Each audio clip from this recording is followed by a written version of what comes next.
Welcome to the Stan Simpson Show, a program about Connecticut people and compelling issues. Make it a point to drop in every week. The Urban League of Greater Hartford has a new CEO. Adrienne Cochran is in her first year on the job. She has quite a challenge, folks. Her charge is to raise money to provide empowerment programs for the disenfranchised in one of the worst economies of our times. We'll talk to one of Greater Hartford's newest leaders and get her vision for empowering urban communities. Then we'll wrap things up with former NFL standout Andrew Pinnock, the pride of Bloomfield and WTIC AM sportscaster Scott Gray, a regular contributor here. The NFL is open for business, and what about pro players who retire? What happens to them, the transition? Are you ready for some football? But first, we go from the transition from Urban League President James Willingham to new President Adrienne Cochran, first year on the job. Welcome. Yes, first time we've met. Yes, read about you, heard about you, so glad to have you here in the studio. Thank you. Pleasure to be here. So, first impression of Hartford. It's, truth be told, it's not always a very friendly city to newcomers. You're new. Yes. What's been your impression so far? Are they welcoming you with open arms? They are welcoming me with open arms. Are they really? They are really. Wouldn't lie to say you. that? Okay. I wouldn't lie to right. you. I've had a fabulous experience, and it's interesting because I came from Broward County, Florida, Fort Lauderdale, and everyone said to me, "Oh, you're going back north," and even though it's northeast, you're heading north, and it's not as warm and fuzzy there. And actually, I've had just the opposite experience. It's been a fantastic experience, very, very welcoming. Very tough job. Your goal is really to raise money for urban communities, urban empowerment programs in a very difficult economy. Absolutely. Do you change your approach? Do you change your ask in a tougher economy? Because people always want to tell you no at first, and now it's easier to tell you no because the economy is so bad. Sure. Well, absolutely. We always have to reinvent ourselves. And, the National Urban League has celebrated its 100th anniversary. Actually, last year. We just ended that 101st year, convention just last week in Boston.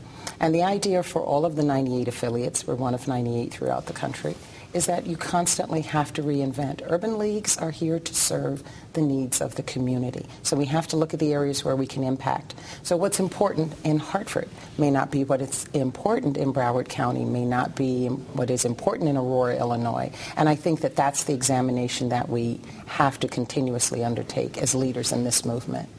But fundraising is about relationships, yes, right? Is. And here you are coming in new to Hartford, yes. And it's a small city, and folks don't know you yet. Yes. Tough economy. Yes. How do you begin to establish relationships and do that in a fast enough pace where you can raise money? Well, I have to tell you this, and I promise you that they're not even paying me to say this, but I was really, really fortunate in that the board, prior to my coming on board, had really gotten the services of John Motley and Pamela Churchill, because they understood. Two big fundraisers out there, right? Absolutely. Right. I was not of this area, and there needed to be people who had name recognition, who had reputation for doing that very kind of work that could get me in front of the people that I needed to meet and that to do so out. very absolutely. And they're two key people. They are two key people, and John has certainly been very instrumental. He's assist for a couple of years with our EOD. What's EOD? EOD is our annual dinner. Okay. Our Equal Opportunity Day dinner. It should be EODD, but we've got a lot of assistance here. But Pamela had actually, the board had contracted with her. She did a fabulous job, and then even after that contract had ended, she continued to do so as a volunteer. So that's one way I was very fortunate. Big challenge for you. Absolutely. And the biggest one is this. As a CEO, you've got 52 members of your board, 52. I mean, that's not any longer. Okay, that's changed. That has changed. That's good for you. Well, how many do you have now? 24 is our maximum. Well, we have 21. Well, that's sitting. A good thing for you, isn't it? Yeah. Well, 25 is still a pretty big board. I was going to say 52 causes problems because you get into a personality conflict with one or two, and it can lead to your ouster. So they've cut that board in half. Well, it's too large to be manageable. Okay. You have to look at the size of the organization, and given that, and there's some organizations that, for good reason, have boards that are that large. Using money, right? Urban League affiliate. Right. Yeah, well, then that also goes back to the idea that because you give money to an organization, you must sit on the board, and that's a slightly antiquated idea because you're supporting a mission. If you support the mission of an organization, you don't necessarily have to have a board seat in order to do that. Let's talk about your mission. A lot of big things on the table. Let's talk about education first and foremost, because it's all about, that's the great equalizer, right? Absolutely. What kind of things can you do creatively with education? What kind of things impress you when it comes to education in urban areas? Well, one of the things I'll have to say is obviously we're always going to have to work with the school district in that area. There's no way around it. The Urban League does not offer programs that are intended to supplant what's being done in the schools, in the school districts. You augment them. Absolutely, and that's exactly what we are. We do augment and we support them. And so what we have to make sure is that our programs are very, very strong. You know, for those young adults or adults who've left school of their own accord, we have GED programs. We have to make sure that we have the best teachers. We have to make sure that we have the most up-to-date curriculum. We have to make sure that we're preparing those who haven't gotten a high school diploma so they have a part of the equal playing field as well. In about 2 minutes, you have in this state here the widest achievement gap in America between white students and their black and brown peers. Absolutely. Quite a daunting challenge on that. You mentioned education. Let's talk about jobs. Right now, a 10% jobless rate, probably more in the urban areas. You know, it kind of goes hand in hand. Getting a good education can enhance a good job. But for those who don't have a good education, what are you doing about job training and getting folks working? You've made a wonderful point, and I'll try to get this out quickly. You know, the National Urban League unveiled its 12-point jobs plan. And one of the things that we understand is that very instrumental to that is, just as you've said, is education. And that's part of what the augmentation programs that we have at the Urban League, in addition to, again, as I said, someone getting GED. But we also have training programs there, the pharmacy technology program, the medical. Well, we're not working with St. Joseph's, actually, on that. That is a program that is separate and distinct. It's now operational in Manchester. It has. And then we have the medical administrative assistant program as well in terms of our training. We also have employment services that are going to give you the standard employability skills training, some of the job preparation, those soft skills. And we try to work hand in hand, even with employers.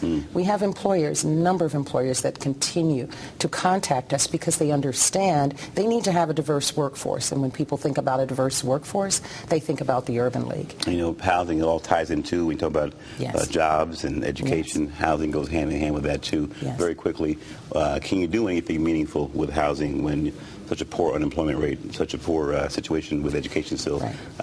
What can be done right now in this market? Anything? I think that we continue to prepare people. It really is discouraging to many. They'll say, well, I can't buy a house, or I don't have the savings. But you have to be prepared. Things will loosen up. Eventually they will. And so preparation is the key, and we see that as our role. Mark Morial, the president of the National Urban League, was in Hartford recently to talk about his agenda. 30 seconds, your thoughts on what he's doing nationally. How does that translate here to Hartford? What kind of parallels from the national agenda can you make? What's the biggest thing you make happen here in Hartford based on his agenda? Well, we're a microcosm, of the whole.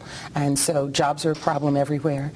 Education is a problem everywhere. When you start talking about the urban pockets, the low literacy rates. So those are things that are just pretty much inherent. It's just geography when you say Hartford. And I think that as we continue to plug away as the Urban League of Greater Hartford, that we naturally tie into the greater mission for the National Urban League. I'm glad they cut your board in half, because that would have been very tough for you to go from 50 bosses to answer to.